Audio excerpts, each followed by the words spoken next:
Pozdrav svima. Iza mene je jako dobar vikend, odnosno nezaboravan vikend za moju karijeru i za BH skijanje. Počeli smo u petak sa 18. mjestom u spustu, što je bio najbolji rezultat u spustu u mojoj karijeri.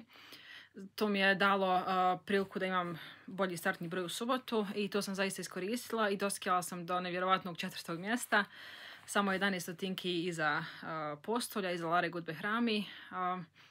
I zaista mislim da ću taj dan još dugo pamtiti.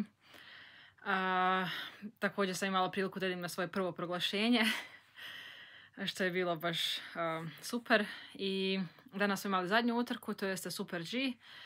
Nažalost sam startala sa jako visokim brojem, to jeste brojem 46 i staza je bila malo popustila, ali sad se osjećam puna samopouzdanja i sigurno na skijama, da sam samo razmišljala skijam čisto i znala sam da može biti neki dobar rezultat. Na kraju sam završila 16. što je drugi najbolji rezultat u mojoj karijeri u Super G-u. I sa tim rezultatom bih sada trebala startati u top 30 i u Super G-u naredni vikend. To će biti dvije utrke Super G-a u italijanskom Passo San Pellegrino, gdje ću pokušati ostvariti još bolje rezultate i pokušati se kvalifikovati za finale svjetskog kupa i u discipline Super G.